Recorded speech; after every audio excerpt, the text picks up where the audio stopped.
Assalamualaikum warahmatullahi wabarakatuh. Perkenalkan, saya Rani Suryasari dengan ujung NIM 057. Di sini saya sebagai moderator pada diskusi kali ini. Adapun anggota kelompok saya yaitu Cleopatria, Syafira Rahayu, dan Nurmalini. Materi diskusi pada hari ini yaitu menganalisis kesalahan berbahasa dari aspek paragraf. Untuk pemateri pertama yaitu Cleopatria, dipersilakan. Baiklah, perkenalkan saya Cleopatria dengan NIM A1B122053 selaku pemateri pertama yang akan membahas tentang kesalahan berbahasa dari aspek paragraf. Untuk itu perlu kita ketahui dulu apa sih itu bahasa. Bahasa merupakan sebuah alat komunikasi yang digunakan manusia untuk menyampaikan gagasan, perasaan, atau informasi.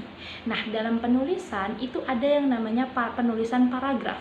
Paragraf sendiri merupakan unit paling dasar penulisan yang terdiri dari beberapa kalimat yang disusun berdasarkan ide pokok. Nah, di dalam paragraf ini tentunya ada kesalahan berbahasa yang sering saja terjadi. Untuk itu, marilah kita akan membahas ke materi selanjutnya tentang kesalahan yang berbahasa apa saja sih yang terjadi di dalam penulisan paragraf.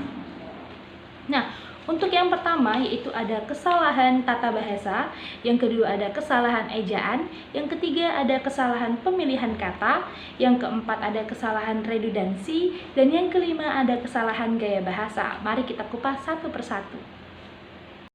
Untuk yang pertama yaitu ada kesalahan tata bahasa. Nah, kesalahan tata bahasa ini terjadi ketika adanya aturan tata bahasa yang tidak diikuti dengan benar. Contohnya dengan penggunaan subjek ataupun predikat yang tidak sesuai, penggunaan waktu yang tidak konsisten, atau bahkan kesalahan penggunaan kata ganti nih. Nah, untuk yang kedua yaitu ada kesalahan ejaan.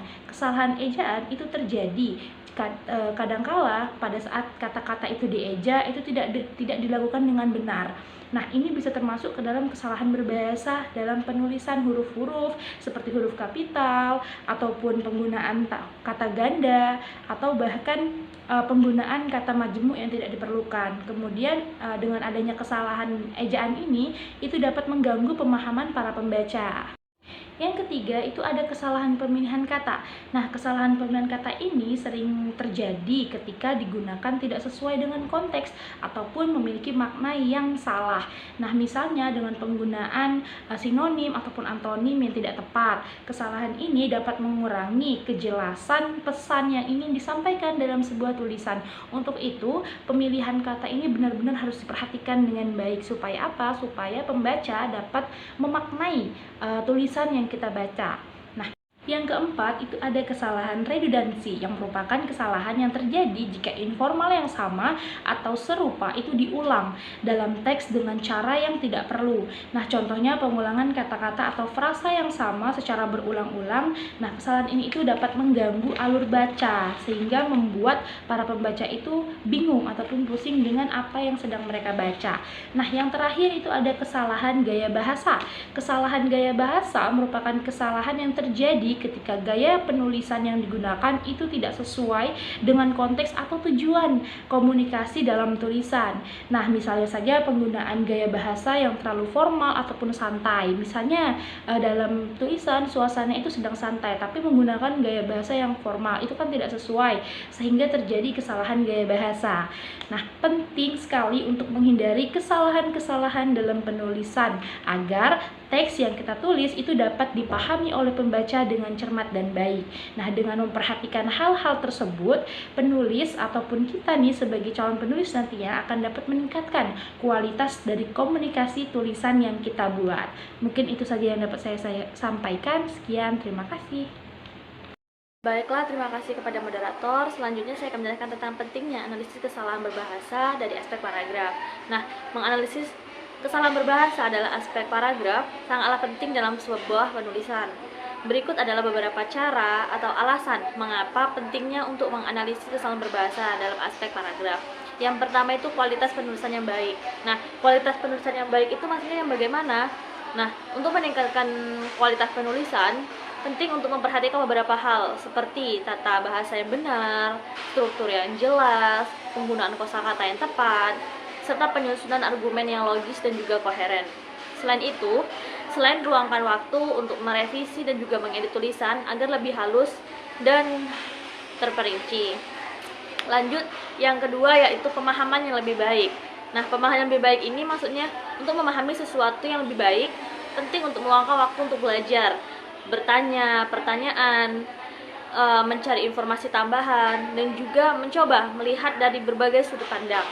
Yang ketiga itu menghindari kesalahan. Nah, menghindari kesalahan ini, untuk menghindari sebuah kesalahan, penting untuk memperhatikan detail, berkomunikasi dengan jelas, mempelajari dari pengalaman, dan juga terbuka terhadap umpan balik.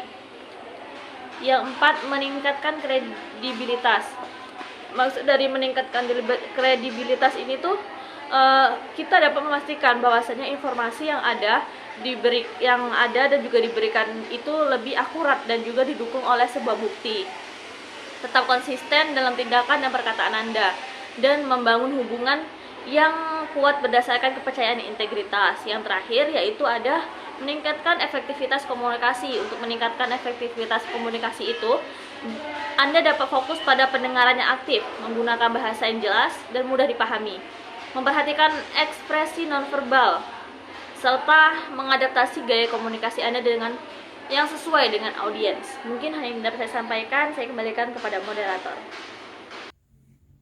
Baiklah, untuk materi selanjutnya yaitu metode analisis kesalahan berbahasa dalam paragraf. Dalam penulisan paragraf biasanya melibatkan beberapa langkah seperti berikut. Yang pertama ada identifikasi kesalahan. Langkah pertama dalam analisis adalah identifikasi kesalahan. Dalam konteks penulisan paragraf, ini bisa mencakup kesalahan struktur kalimat, pemilihan kata, ejaan, tanda baca, dan lainnya. Penulisan harus membaca paragraf dengan teliti untuk mengidentifikasi setiap kesalahan yang mungkin ada. Yang kedua yaitu klasifikasi kesalahan. Setelah kesalahan diidentifikasi, langkah selanjutnya adalah mengklasifikasikannya. Ini melibatkan pengelompokan kesalahan berdasarkan jenisnya, seperti kesalahan sintaksis, semantik, atau pragmatik. Klasifikasi ini penting untuk memahami jenis kesalahan yang paling sering terjadi dan bagaimana cara mengatasinya. Yang ketiga yaitu analisis kesalahan. Setelah kesalahan diklasifikasi, penulis kemudian harus menganalisis kesalahan tersebut. Ini melibatkan pemahaman tentang mengapa kesalahan itu terjadi dan bagaimana cara memperbaikinya. Analisis ini melibatkan penelitian lebih lanjut tentang aturan tata bahasa atau konsultasi dengan sumber lain. Yang keempat yaitu ada koreksi kesalahan. Langkah terakhir dalam proses ini adalah koreksi kesalahan. Ini melibatkan revisi paragraf untuk memperbaiki kesalahan yang telah diidentifikasi dan dianalisis. Penulisan harus memastikan bahwa kesalahan telah diperbaiki dan bahwa paragraf sekarang mematuhi aturan tata bahasa yang benar. Metode ini dapat membantu penulisan untuk memahami dan mengoreksi kesalahan dalam penulisan paragraf mereka, sehingga meningkatkan kualitas penulis mereka secara keseluruhan. Baiklah, hanya itu yang dapat saya sampaikan. Saya kembalikan ke moderator. Untuk contoh analisisnya yaitu terdapat satu paragraf pertama, yaitu pada acara tersebut kami menyajikan makanan dengan berbagai macam hidangan tradisional yang sangat lezat. Selain itu, ada juga hiburan yang diberikan oleh sekelompok musisi lokal yang sangat berbakat. Namun, meskipun banyak tamu yang hadir, suasana acara tersebut terasa kurang meriah. Mungkin ini disebabkan oleh kurangnya perencanaan yang matang dan koordinasi yang baik dalam pelaksanaan acara. Untuk kesalahan tata bahasa ini itu tidak ada tata bahasa yang mencolok dalam paragraf ini, struktur kalimat dan pemilihan kata-kata yang sudah cukup jelas. Kemudian bagian kesalahan pemilihan kata. Pada penggunaan kata sangat lezat mungkin terlalu umum dan kurang spesifik. Sebaiknya kata-kata yang lebih deskriptif digunakan untuk menggambarkan makanan yang disajikan, seperti lezat, menggugah selera, atau nikmat. Kemudian kesalahan redundansinya. Penggunaan kata sangat lezat bersamaan dengan kata hidangan tradisional mungkin terlihat redundan. Menggambarkan hidangan sebagai lezat sudah cukup, dan penambahan tradisional tidak perlu karena konteksnya sudah terkait dengan acara tradisional. Kemudian untuk kesalahan gaya bahasanya. Kesalahan gaya bahasa yang digunakan terlalu umum dan tidak mencerminkan suasana atau kesan yang ingin disampaikan. Untuk meningkatkan kesan yang diinginkan, mungkin akan lebih baik jika gaya bahasa yang lebih deskriptif atau emosional digunakan untuk menggambarkan suasana acara. Nah, dari kesalahan berbahasa yang saya sebutkan tadi, untuk paragraf yang diperbaiki, adapun sebagai berikut. Pada acara tersebut, kami menyajikan berbagai macam hidangan tradisional yang menggugah selera. Selain itu, hiburan disuguhkan oleh sekelompok musisi lokal yang sangat berbakat. Namun, meskipun banyak tamu yang hadir, suasana acara tersebut kurang meriah. Mungkin ini disebabkan oleh kurangnya perencanaan yang matang dan koordinasi yang baik dalam pelaksanaan acara. Nah, dalam perbaikan kalimat ini, saya mengganti kata sangat lezat dengan menggugah selera untuk menghindari redundansi dan memberikan deskripsi yang lebih spesifik. Selain itu, saya juga menambahkan kata hiburan disuguhkan untuk menjadikan kalimat lebih hidup dan lebih deskriptif. Contoh analisis pada paragraf kedua. Acara seminar yang diselenggarakan kemarin sangat informatif. Pembicara-pembicara yang diundang memberikan presentasi yang sangat menarik. Namun, ada beberapa masalah teknis yang mengganggu jalannya acara. Pertama, masalah audio yang menyebabkan suara pembicara terdengar tidak jelas. Kedua, kurangnya koordinasi antara panitia dan pembicara membuat jadwal menjadi berantakan. Ketiga, kurangnya tempat duduk yang cukup membuat beberapa peserta harus berdiri atau duduk di lantai. Analisisnya dari paragraf tersebut yaitu pertama, kesalahan tata bahasanya. Menurut analisis dari saya, tidak ada kesalahan tata bahasa yang terlihat dalam paragraf ini. Struktur kalimat dan penggunaan tensesnya sudah tepat. Kemudian kesalahan ejaan. Tidak ada kesalahan ejaan yang terlihat dalam paragraf tersebut. Selanjutnya ada kesalahan pemilihan kata. Nah, penggunaan kata sangat informatif dan sangat menarik itu terkesan repetitif dan kurang bervariasi. Sebaiknya kata-kata yang lebih beragam digunakan untuk menghindari kesan monoton. Kemudian kesalahan gaya bahasa. Paragraf ini terlalu singkat dan kurang mendalam dalam menjelaskan masalah yang dihadapi dalam acara seminar. Sebaiknya, informasi lebih rinci dan mendalam diberikan untuk memberikan gambaran yang lebih lengkap tentang keseluruhan situasi. Nah, dari kesalahan-kesalahan yang saya sebut dari paragraf di atas, adapun perbaikan dari paragraf tersebut yakni acara seminar yang diselenggarakan kemarin memberikan wawasan yang sangat berharga bagi peserta. Para pembicara yang diundang menyajikan presentasi yang menarik dan penuh dengan informasi bermanfaat. Meskipun demikian, beberapa kendala teknis mengganggu kelancaran jalannya acara. Pertama-tama, masalah teknis terkait dengan audio menyebabkan suara pembicara terdengar tidak jelas bagi sebagian peserta. Selain itu, kurangnya koordinasi antara panitia dan pembicara menyebabkan ketidaksesuaian jadwal yang membuat beberapa sesi menjadi terganggu.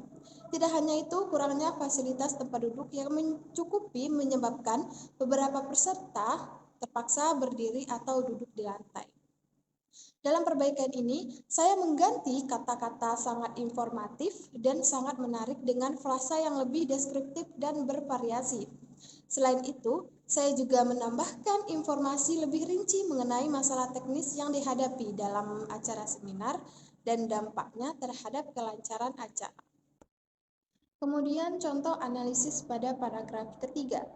Novel yang saya baca kemarin sangat menarik. Ceritanya penuh dengan twist dan plot yang tak terduga.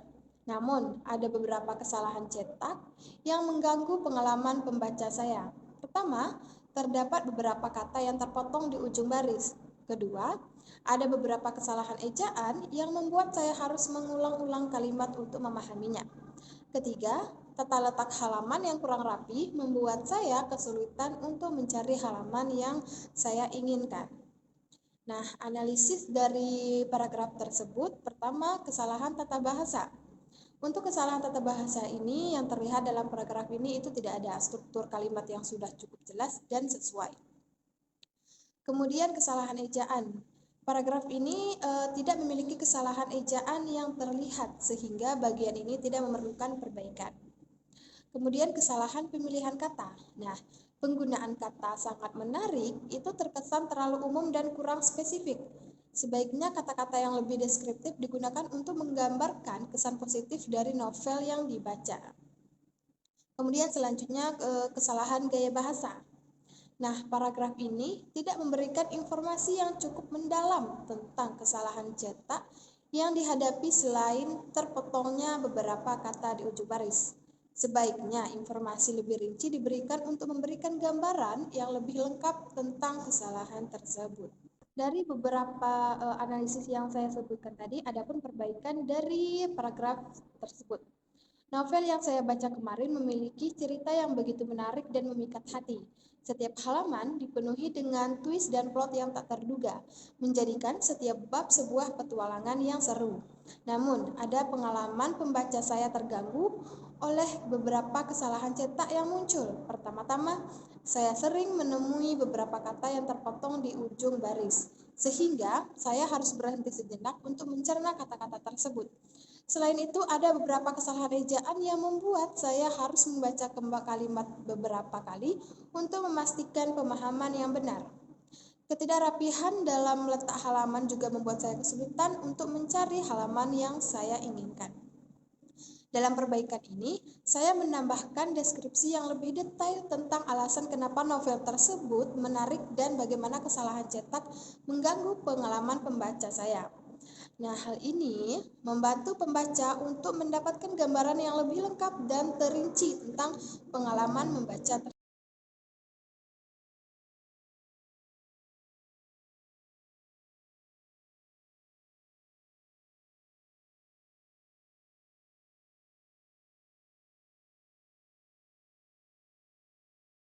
Baiklah, mungkin cukup sekian presentasi dari kelompok kami.